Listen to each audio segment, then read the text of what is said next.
Pets Add Life, your guide to the latest in pet trends, products, and the joy of the human-animal bond, with Kristen Levine and Chris Bonifati, powered by the American Pet Products Association and DOGTV. Hey, Kristen. Hey, Chris. Good to see you. So, we've been doing this a while, and you know how I could tell? How? This is the last unique shirt I own to wear on the podcast. This is it. My wardrobe is dry. We've officially, I'm calling it the shirt threshold. We have surpassed the shirt threshold. So I apologize to all of our YouTube viewers. You're going to see some repeats. I just don't have it in the budget to get more shirts right now, nor the closet space. So I wish I could be that fashionista, bringing you a fresh look every time. But this is the last one. It's watermelons, and we're just going to have to move on. It's my favorite. It's actually my favorite shirt you've worn. Yeah, it's a deep summer shirt, right? You can't wear the watermelon shirt too early in the summer. You really have to wait for the dog days, and boy, it's been hot. And speaking of hot, we got a hot episode for everybody. We've got some really awesome stuff, Kristen. Why don't you give them a little tease on what to expect? Yeah, sure. Well, in addition to what we always deliver, the 2 stories, 2 guests, 2 products, and 2 questions, both of our guests today are really fascinating. One, if you've ever thought about making your dog or your own pet a movie star, you definitely want to stick around. And then we had a super smart cookie guest that's coming on. I don't want to give anything away, but if you're a geek, if you're into technology and want to learn more about how it can benefit you and your pet's relationship, you definitely want to. And you guys will never guess which pets had pen pals. You'll never guess. Oh, yeah, that's right. So without further ado, let's go ahead and get into this episode of the PAL Podcast. Kristen and Chris present Storytime. So Chris, it is story time, and I feel like I always go first. So would you like to do the first story today? I will, but I feel like you always say you always go first, so I go first. But okay. I'll go first. Okay. It's okay.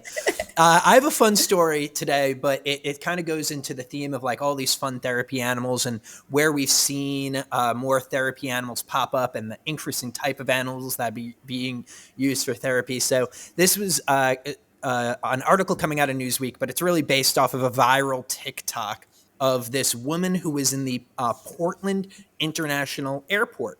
And we've seen a lot of therapy animals pop up in airports here or there, little petting dog areas. But I bet you have never seen llamas at the airport. That's right. Ooh.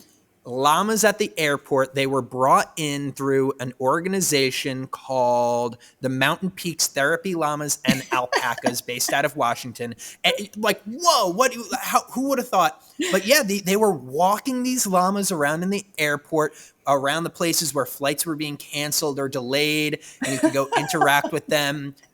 They were trained really well because in this minute-long clip I watched, they weren't really spitting that much. And, llamas and alpacas, that is something that they do. I would be spitting if my flight was canceled, I have to say. There we go. Yeah, that is actually their job. They walk up to all the rude counter workers and spit on them.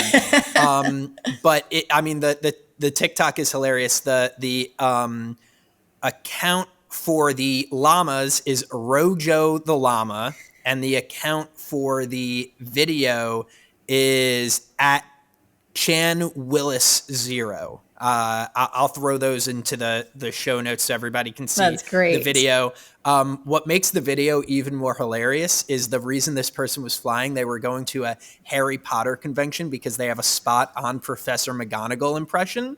Oh my. And so in the video, they're doing Yzma from The Emperor's New Groove, which is a Disney animated movie about an emperor being turned into a llama. So it's a riot. Wow. But therapy animals being used everywhere. Now we have therapy llamas. Count me in. That would definitely make my airport experience much more pleasant. It would be very difficult to be angry at the airport when llamas are present.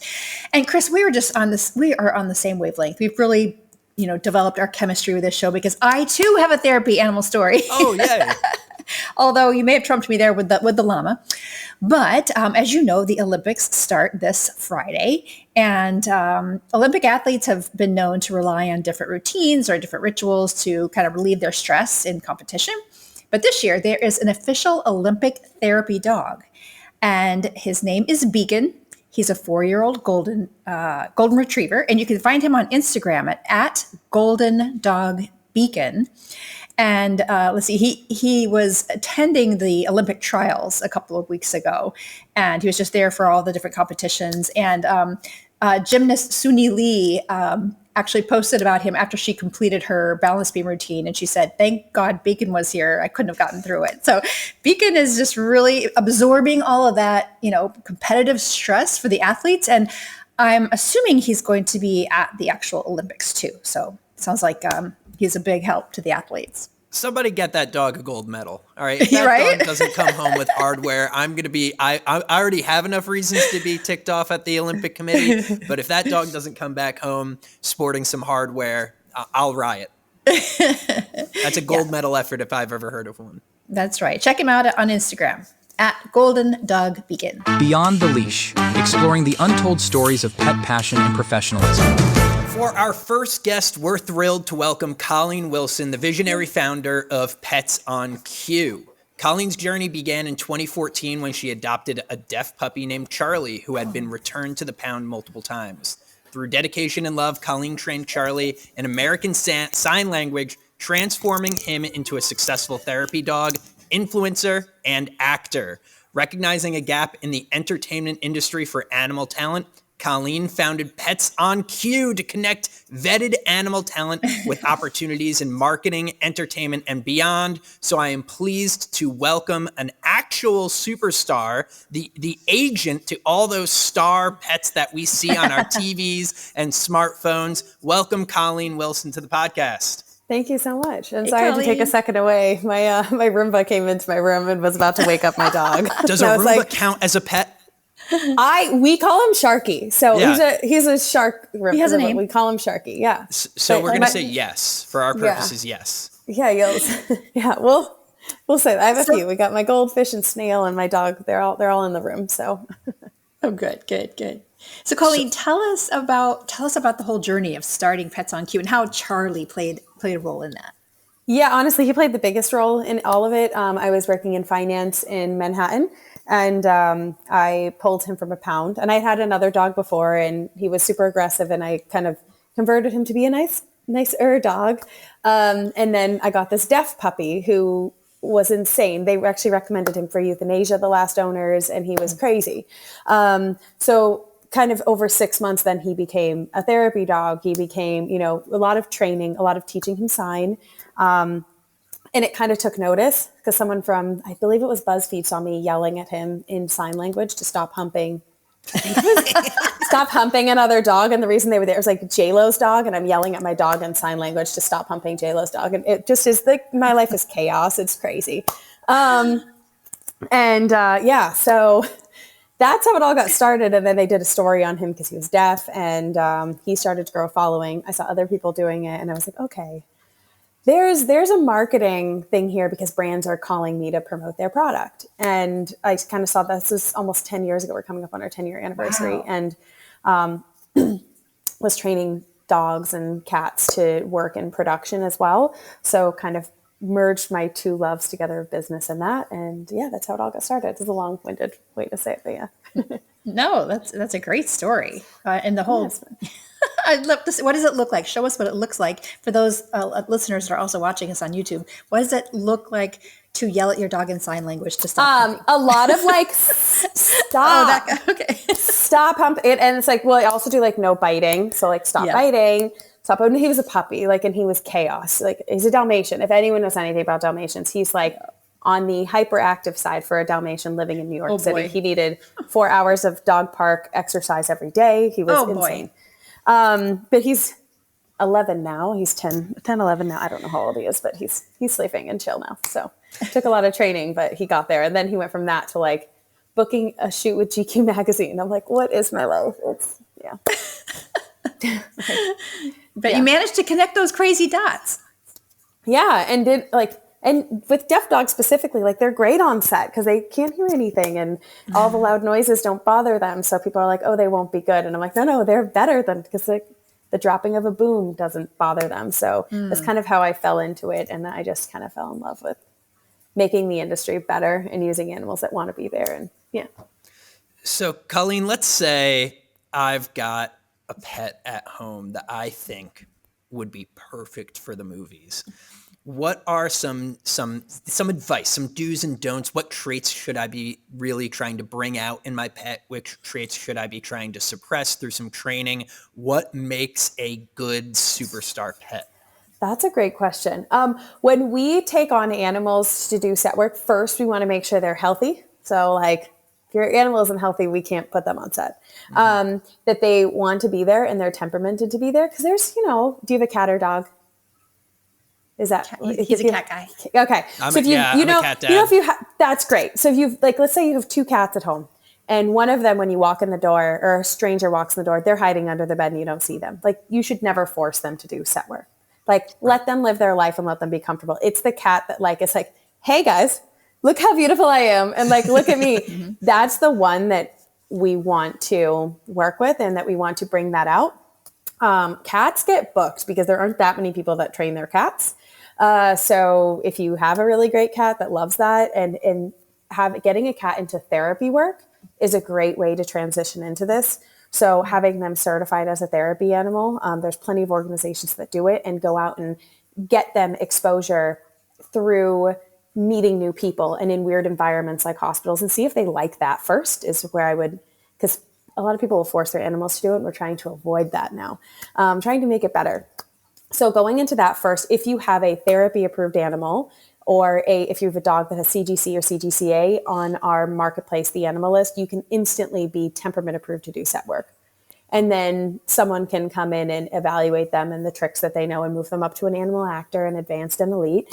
But that's the best way to get into it, because if you have a therapy certificate or a CGC, CGCA, you can get temperament approved to be able to do set work. So that's the best way. And then posting them on the animal list so people like us can find them. Yeah. So do you have a favorite campaign or success story that you could share with us? Oh, none that I can share. NDA, but yes, I do. Yes, I do. My favorite artist we've worked with and is many of people's favorite artist right now. Oh, cool. We have worked with that. I'm pretty sure you can pick up on who that is, but we've worked with that person on a few things, and I'm a fan too. They are so nice, and you have the coolest job ever. That's really the coolest part of my job. Well, we also did a show with Netflix, and that was really amazing too. I think that was a big success story for us with Pet Stars. But other than that, working with the one and only, amazing. the one and only, you know, like I can't. You know who it is. If you're listening, you know who it is. Yes. So I have a question for you, Colleen. I noticed on your website, it talks about how Pets on Cue ensures the welfare and ethical treatment of animals in the entertainment industry. Can you talk a little bit about how you do that? Well, starting before they go on set and making sure they're temperament approved and healthy and willing to be there. I think being able to evaluate an animal's behavior before they even go on set is so important, because when you're there can be, on a big shoot that we've done, there have been 1,000 people there. Like on a big TV show and movie, like there are hundreds, if not thousands of people there, all like making sure an animal performs. And it's really high pressure for the wrangler and high pressure for the animal. So making sure we have a really confident animal, making sure the animal loves doing it. And it's a dog or a cat or a horse that will do it over and over again because they're like, I love attention. That's the animal that should be there, because we just saw so much abuse. And the industry is still very old school and still very gate kept. So we're pushing in to change that. So a lot of people that work with PETA, a lot of people that are for animal rights, they've kind of shifted and come to us. We've also done stuff with, I should say that this is my favorite thing that I've done because it's pretty great. Like we'll go into shelters and pull kittens and puppies and use those in commercials, and then they all get homes. And then the money for them ends up going to spaying and neutering more animals. So that's my feel good part of my job, which is great. That's great. That's awesome. I love it when a cute animal gets adopted because they were just being so cute. Yes, But you exactly. talked a bit about the industry changing and evolving a bit. Let's look forward like the next few years with animals taking over social media. I feel like there's more animal influencers than there are people influencers now. Where do you see things sort of going? Is it just going to keep on getting more popular, or do you think that there's going to be more talented pets, or are we starting to reach the plateau? Well, I think so. In my company, we have influencers, we have animal actors, and they Okay. tend to be different. There are only Okay. like a few animals that cross over into both that are temperamented and trained to do set work. And a few of the people that do set work post about their pets on social. Like it's not really this crossover. With influencers, I see it like reality TV. We've followed that trajectory with reality TV. Like it's not going anywhere. Reality TV is going to be around. However, it's very diluted, and the valuation of those influencers has gone down significantly. So the want and need to do it has gone down. Do some influencers still make a lot of money? Yes, of course they do. But it's just changed a lot. On the animal actor side, I think with the push to the safety of animal push that has been happening for a while, I think that it's going to open up more opportunities for regular people to have their animals in stuff and to train their animals to do stuff. I mean, but like I'm biased because that's what we're trying to do. Like we're trying to make it more accessible for new wranglers to come in, for new animal actors to come in, because we know how some of the animals in the industry are still treated. And we're trying to make sure that those people are not hired. And just, and giving people the education on how to train their animals to do it, and wranglers on bringing those animals on set and making sure they're safe. We have safety protocols. I could talk for hours about safety on set. Like that's my bread and butter. Like I love it. I love that stuff. I'm not going to make you talk about it for hours, but it's good boring. to know that there's somebody out there who could do it, because that's the person I want in charge, which is great. Yeah. Well, I appreciate that. Colleen, you were just talking about wranglers. Are wranglers specially trained? I assume these are the handlers for the pets on set? Yeah. Okay. Yeah. So for me, a wrangler was a very old school term that kind of came out and trainers came in. But on set, if you're a wrangler that's a certified wrangler to work on production, I think you are a handler, you are a trainer, and you're a behavioralist. So you have all three of those things, and you're able to work with a variety of animals. Like I've worked with from horses, cows, rodents, snakes, dogs, cats on set. Like I've done all of it. We just don't do exotics because I think they should be in the wild. But yeah, we did get a request for a lion and tiger yesterday, which is crazy, but that's just what happens. Somebody call up what was the Tiger King? Definitely not. But definitely not. I know aren't like all of them in jail now? Isn't that I think so. how that story ended? Yeah. I feel like they should all be in jail. Yeah. They all should be in jail. We'll say that. They all should be in jail. They all should be in jail. Yeah. Is there a particular type of animal that is in demand that you don't have enough on your list? Cats. Cats. Okay. Yeah, you mentioned that earlier. So cat. It's like the cat influencers we have enough of. Not that we don't have enough of. We can continue to grow our cat influencer roster. But there are so many really well-trained dogs that are exposed and socialized properly. There aren't as many socialized cats, but I've definitely seen a trend of people getting purebred cats now. And they're spending a lot of time training those cats. Like people that train dogs are like, ooh, let's do a challenge and train a cat. I actually love working with cats, and I'm severely allergic, but I love training cats. I think they're so fun, and you have to earn their respect. And the way I train them is like, I'm having them think they're tricking me into giving them a treat by doing something that I'm asking them to do. It's completely different. Dogs, it's like, hey, sit. Yes, now you get a treat. Good job. Cats like, I know you shouldn't sit because that's it. You don't need to sit. And oh, you did. Here's a treat. Like they're so different, but I love it. It's reverse psychology on cats. Yes. Yeah, you have to negotiate with a cat. Yes. You have to negotiate. A dog, it's cause and effect. A cat, it's like the Treaty of Versailles. You got to get everybody at the table. You really have to lay out what the deal is going to be. But listen, if you ever need a 20-year-old deaf tabby mackerel who could sleep through construction. Oh yeah, I love deafies. That's my thing. Well, it's hilarious because she's old. She sleeps all day, but she'll sleep through everything because she can't hear. So she'll sleep through everything. So if you ever need a cat that's going to sleep 16 hours in a row, wake up for 2 meals, I've got you. That's your cat. I actually Tiger. I did a job very recently with this cat, and I had to tell the owner by the end of the shoot, and I'm like, oh, how long has your cat been deaf? They're like, she's not deaf. I'm like, oh, yeah, she is. Sorry to tell you. And they're like, oh my God, she had an ear infection when she was 1. And I was like, oh my God, you didn't know your cat was deaf for their entire life. That's so crazy. But like, it's so hard to even tell. There's so many deaf animals and people don't even know. It's tough to tell because so common. Other senses are just so good. So good. They're just so brilliant. Good. Yeah. But like the sweetest cat, the best cat ever, who's amazing. Yeah. That's great.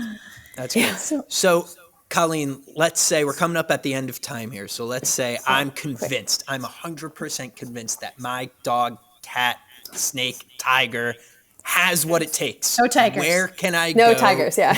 No real tigers. Please, if you have a tiger at home, go to jail. Go straight to jail.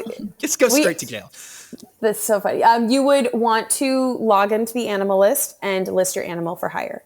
So that would be kind of the first step to take. And it's so funny. I have someone that just posted their dog and they color him to look like a tiger. God. It's the funniest thing. Yeah. That's movie magic right there. Movie magic. Special effects. You don't use a tiger. You use use a Doberman painted like a tiger. Exactly. Yeah. It's the same thing. I swear. It roars. It's the same thing. They'll fix it in post. Yeah. It'll do the puffs too, you know? Yeah, exactly. Log onto the animal list. You can list your animal for hire as a creator to animal actor and anything in between. That's where you can kind of get picked up from someone or picked up by a wrangler who needs that kind of animal.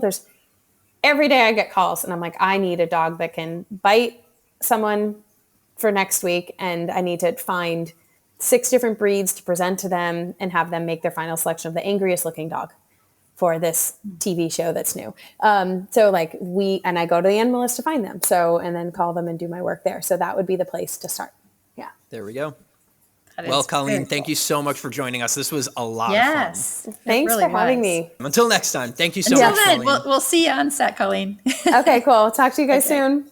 Bye. Pets add life. That was a fun interview. I think I'm going to put Tulip on the animal list. See if I can't get her a job. Yeah, I think that would be the smart thing to do. You really got to get Tulip to start contributing to the family budget there a little bit. Those treats, those pet products don't pay for themselves. They don't. Right. That's right. They don't.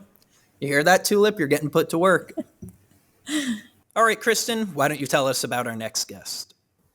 All right, listeners, you are going to love our guest today. She is fascinating. Her name is Dr. Ilyena Hirskyj-Douglas.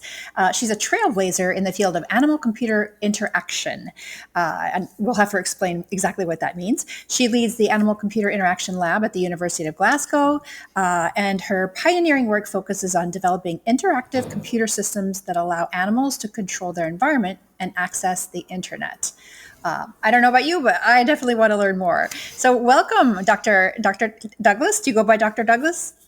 Hirskyj-Douglas. Hirskyj-Douglas. It is a pleasure to have you on the show today. Yeah, thank you so much for inviting me on. Yeah, I know there's a connection between you and DOGTV, which we'll talk about a little bit later. But my first question for you is really what led you to this really unique field of technology? Well, like many people, I got a dog and I sort of just fell completely in love with my dog. At the time I was doing my master's where I was looking at, I did a lot of work around building technology and looking at how people use technology. And I started to think that maybe I could do the same for dogs. So how can we build technology for different dogs? So go ahead. Sorry, Chris, go ahead. That's great. I mean, I'm still stuck on animal computer interaction. I think a lot about like that scene from Zoolander where they're trying to get the information out of the computer and they start kind of acting like chimpanzees. But I imagine that your work is actually incredibly different from that. So for all of the ignorant people like myself listening to this, can you please give us a peek behind the veil on what animal technology interactions really like in some of its practical applications? Yeah, so animals have been using technology for a long time. We can go all the way back to like the 1950s. We used pigeons inside of military defense items to peck at screens to guide military things back then. We then used a lot of things. So like early Apple iMac 2, for instance, was used with Coco the gorilla to press different buttons to speech and things like this. Dolphins use technology. So underwater, they press different buttons to speech. Animals have been using technology for a long time, whether them directly interacting with it or whether they're wearing collars that track. So we have lots of collars nowadays that track cats' movements, or our dogs if they run away from home, for instance, or things like this. We have loads of apps and nowadays. So animals are really embedded so much into the technology just because they're embedded so much into our lives. And what my research and other people in animal computer interaction research do is they look at how we can make these technologies better for the animals that use the technologies. In the same way that increasingly we have smartphones that fit better with our hands and work with our gaze, and all we're increasing in the technologies to work better with us as people, how can we do the same for the animals in our lives? That's helpful. What are some of the things that you're working on right now in terms of technology and animals? So at the moment, I shifted a little bit in my research and do a lot of work with zoos. So we have a lot of animals in zoos that have very little control over their life. We take for advantage the ability for us to be able to turn on and off our lighting or listen to music or do all these various different things with technology. And so I'm looking a lot at how we can support animals in zoo environments, controlling their home environment. How we can support animals as individuals. So for instance, we don't want to just blast music into our whole house. Maybe one of us wants to listen to one type of music and the other one wants to listen to another. So how do we support them as individuals controlling technology? And how do we make technology interfaces better for them? So not all animals have the same hands as us. Some prefer licking things. So with a lot of my work with parrots involves how do we make lickable interfaces? Same with giraffes, they use their tongues, so, pulling down leaves off trees, and how do we make technology that works with this tongue licking behaviors? So you get into all these sort of crazy, lovely questions. That is absolutely hilarious. A lickable interface is not exactly what I thought I'd be waking up to discuss today. But we see a lot in the pet space. We see some more interactive pet technology coming out. There's those feeders that can be activated by pets interacting with them. There's a lot of like puzzle toys and things like that sort of stimulate those natural instincts in our pets. What are some ways that we could marry this cutting edge technology in the zoos and bring it over to our more domesticated animal friends? Yeah, well, I mean, we're increasingly getting, you're right, loads of technology for our pets. We get a lot of technology coming in healthcare sectors. So how do we recognize health of our animals more effectively? This is like the number one thing most people want, is to be able to know if your pet's in pain, is your pet doing well? Especially because we're so locked out in so many ways of how they're doing. So there's a lot around this, and with all this automatic machine learning, AI tracking of animals' bodies, animals' movements, animals' facial interactions, all of this to do with the grimace scale, so how much pain they're in from their face. But with pet tech, we're getting a massive explosion, I would say, I've known Ron for a while. In the last 5-10 years, we're getting this huge market increase of technology to entertain our pets when they're left alone.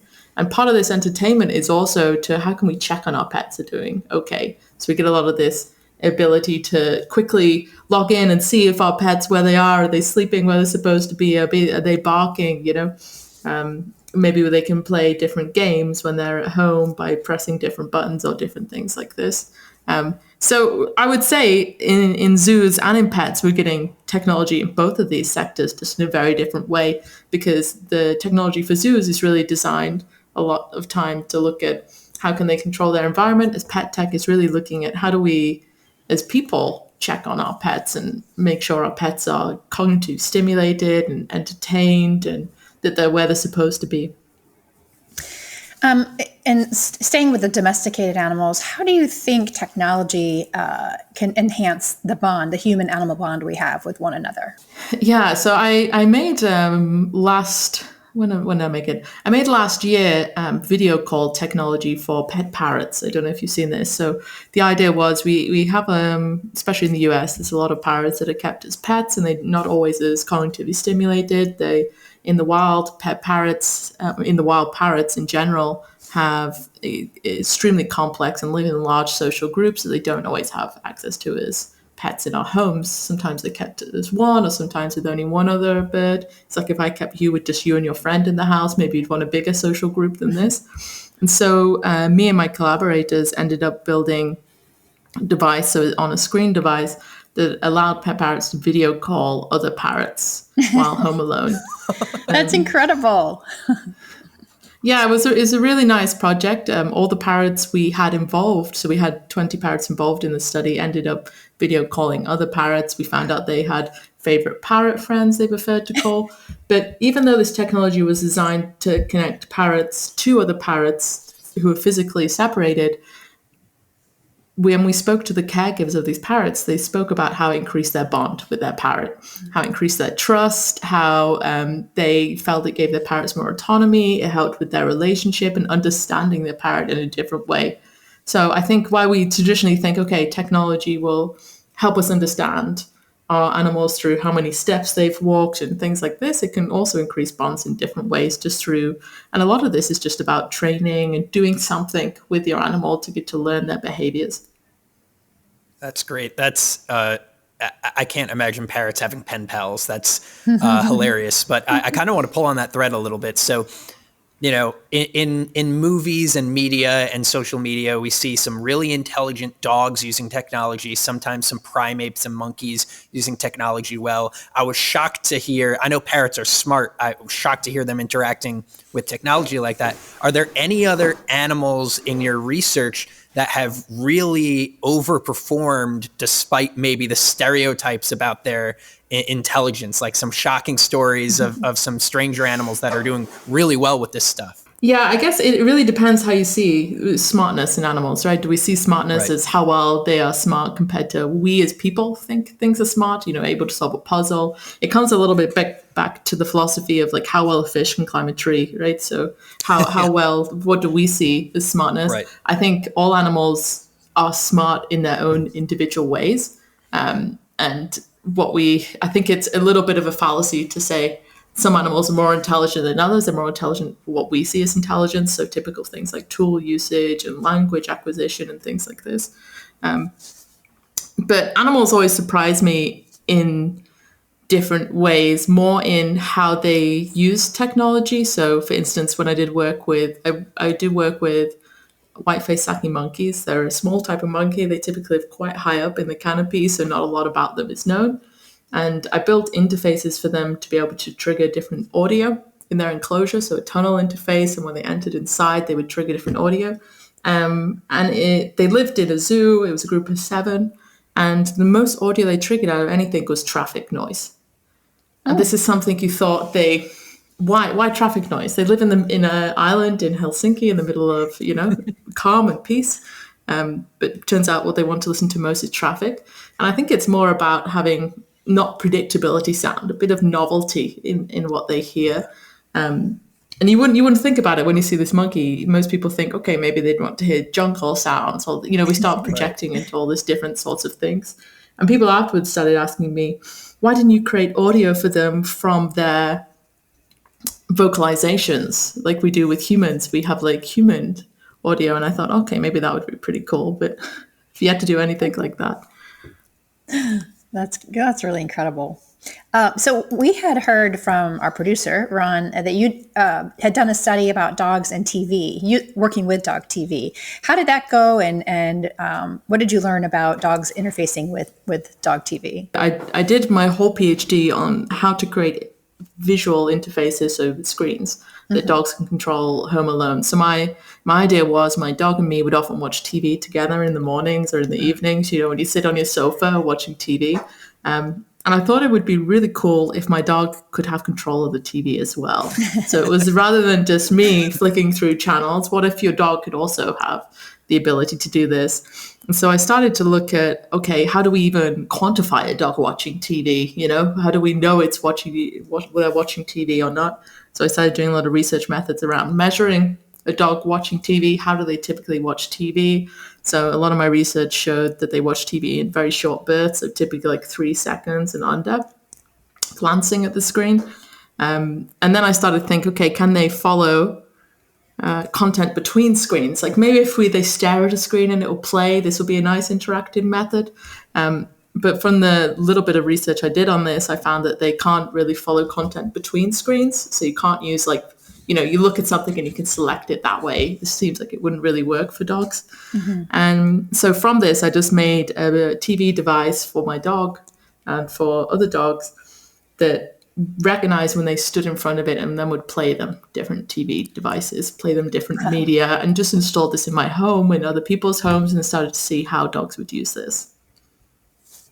That's fascinating, though. I rue the day that the dog gets control over the remote. Okay, that sounds like a nightmare.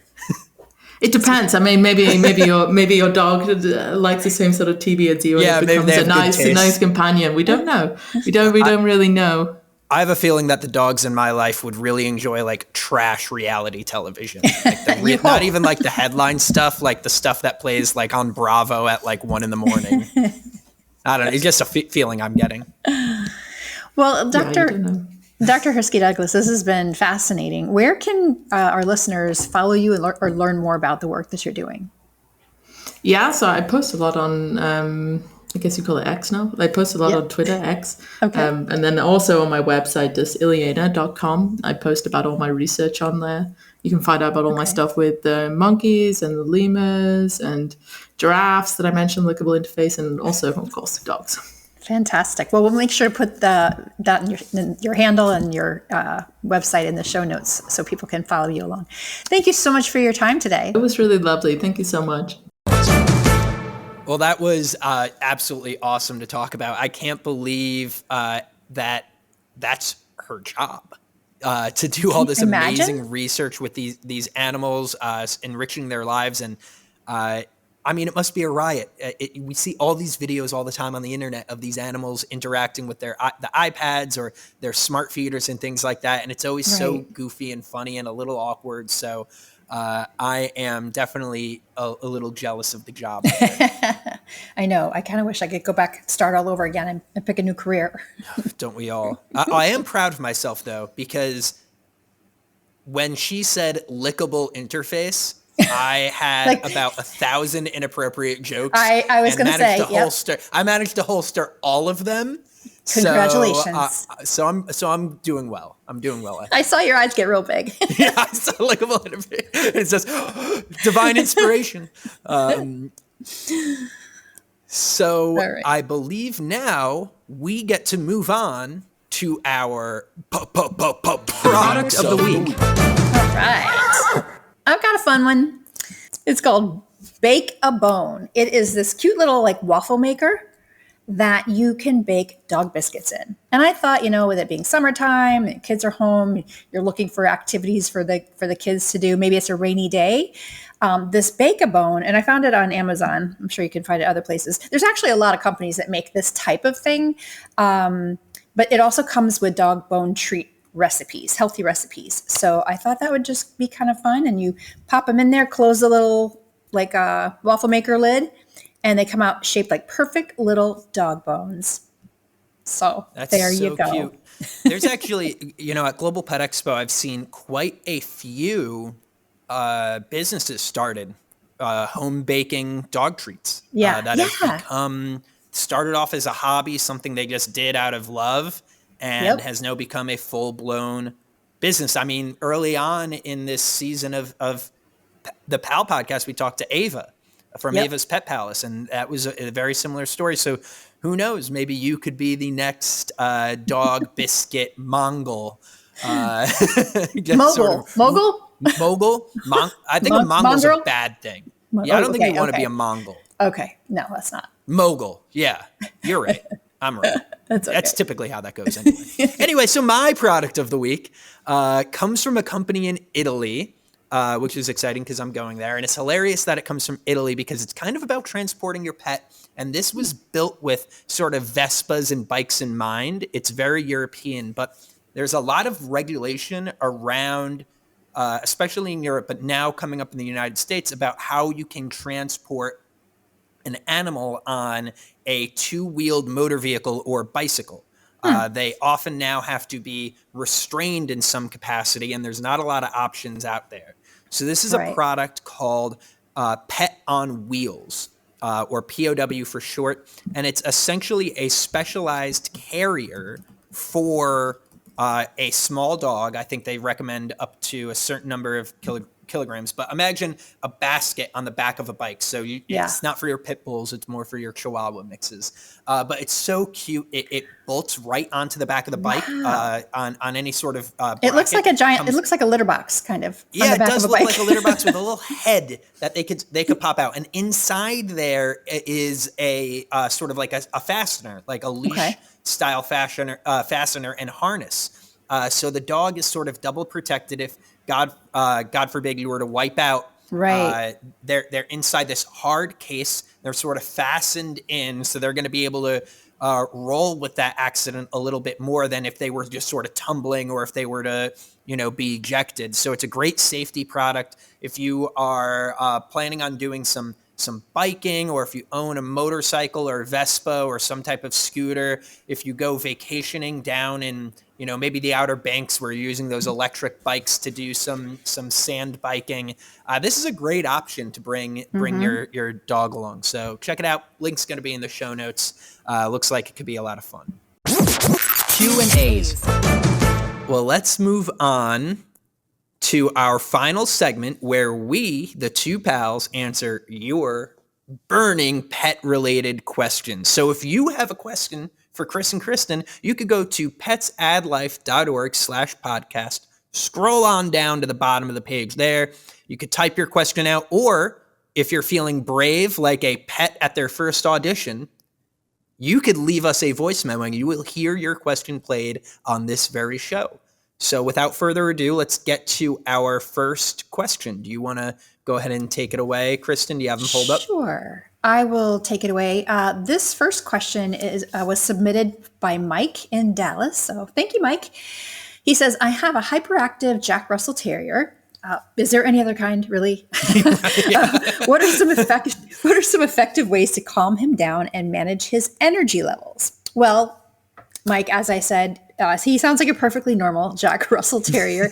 They're great. They really are great family dogs for the right families, usually for more active families. But they're super smart. They're goofy. They're highly energetic. They're very athletic, and they can also be stubborn. So it's going to take kind of some strategy to find some things to manage his energy. Now, I would suggest, if you're able to, or whether it's you, Mike, or somebody in your family could get your dog involved in agility, or maybe some lure coursing, or some kind of activity where he can really tap into his energy overdrive. It could be even maybe if you're not home during the day while you're working, it could be maybe sending him to doggy daycare a couple days a week, because Jack Russells or any other active dog breed, when they're bored, if they don't get that energy expelled in healthy ways, they're going to find other ways to expend that energy. And typically those are ways that you wouldn't want them to, like chewing up furniture or things like that. So I think I would try to get him into some regular high energy activities. And if you're not able to do that, maybe if he's spending too much time alone at home, maybe have a pet sitter come by during the day to let him out once or twice a day. Give those a try. Can you think of anything else, Chris? Yeah, sometimes with really high energy dogs, the trouble comes from them just not paying attention when you're trying to train them, because they're just so distracted that they have high energy. So with high energy dogs, I highly recommend you run them for like an hour, right? Like just bring them to the dog park, your backyard, if you have a big backyard. Give them an hour to just go nuts, right? Really, really get that energy out of them, and then do training. because Yeah, when good they're point. tired, they're just going to pay a little bit more attention. They're going to be a little bit more submissive, and they're going to receive that instruction a little bit well. So if your Right. problems are stemming from a lack of training, don't train and then have fun. The dogs aren't seeing that sort of like reward center go off if it's not immediate. So if you were to Right. like train them and be like, oh, good job training, now let's go to the park, that's not going to fire off in their brain. So you might as well just bring them to the park, get all that energy out, bring them back, and then do some lessons. Yeah. And, it might be helpful to have some enrichment toys at home too, but those enrichment toys are not going to replace the dog's need for physical activity. Especially a Jack Russell. Yeah. They will mellow out as they age up, like all dogs do. But for now, you've got your work cut out for you. So right. Best of luck. Thanks for the question, Mike. What's our next question, Chris? Sure. Our second question, was submitted by Laura from the great city of New York, New York. My dog gets very anxious when we take the elevator, and we live in a tall Manhattan building. Are there any other? How can I help him feel more comfortable during elevator rides? This is a great question. The elevator could be like a very precarious place for a dog to be in. Especially, bigger dogs might get a little territorial, being claustrophobic. Smaller dogs just might be anxious and scared. So it's just like any other behavior that you have to train a dog for. It's all about immediate reward. When you're waiting for the elevator, you tell them to sit, you give them a treat. You get into the elevator, you tell them to sit, you give them a treat. You make sure they try and stay calm, maybe give them like their heel or stay command, and then they get a treat. And then when you exit the elevator and everything went well, they get a treat. And that sounds like a lot of treats, but if you see some of the most high-end dog trainers in action, these dogs are getting a lot of treats out of the deal. When that behavior is being reinforced, dogs have short memories. If you were to do the whole elevator thing and then just give them one treat at the end, they're not going to remember what they did at the beginning to earn that treat. So you should be rewarding good behavior immediately in the moment. If the dog is waiting for the elevator patiently, that's a treat. If the dog gets into the elevator and immediately sits, that's another treat. And that's going to trigger their brain to be like, oh, this is how I'm supposed to behave. And guess what? Food is a great motivator for dogs. Food overrides anxiety and stress and being scared. The elevator ride's typically short, so it's not like a big car ride where you're really going to have to fundamentally change the dog's attitude. You just sort of have to get them through it. And eventually they're going to associate elevator time with fun things like going for walks, Treats. being able to use the bathroom, go to the park, and get treats. Exactly.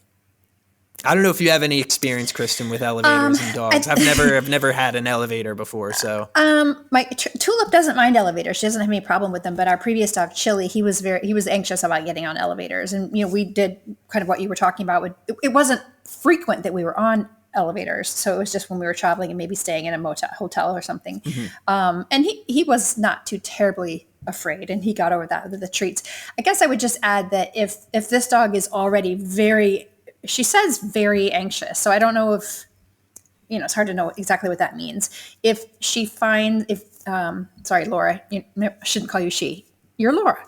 Laura, if you're still having trouble or your dog is kind of past that point of where he won't even pay attention to the treats, I would definitely enlist a certified dog trainer, preferably one that has a behavior consultant canine knowledge. I think it's called the CBCCKA certification. This is a dog trainer that has a lot of special expertise in behavior, because you're going to need to, as Chris was saying, kind of change the meaning of the elevator for your dog to be something positive and happy. So hopefully you're not, there yet, but I would say that's kind of a backup plan if you find that it's a little overwhelming for you to manage. There we go. Well, thank you, Mike and Laura, for the questions. So, Kristen, I have good news and bad news. The bad news is it's the end of our show. The good news is we'll be right back here next Tuesday for another episode. Like it or so not. in the meantime, like always, so in the meantime, hold on to your butts. If you have an all-star pet, we want to hear about it. Jump into the comments. Tell us all about your pet. That would make an excellent movie star. If you have a funny video of your animal interacting with some technology like the doctor was researching, go ahead and let's see that. Let's see them in the Yeah. comments. Let's tag us in your funny videos. We'd love to maybe even share some of them on our channel. So be sure to send those over. We can't wait for our next episode. I think it's going to be the best one yet, even though this one was quite fun. Yeah, I thought this was going to be the best one, and it was the best so far. It was the best. So The best so far until next time. So we'll see you right here next Tuesday, folks. Bye-bye. Pets add life.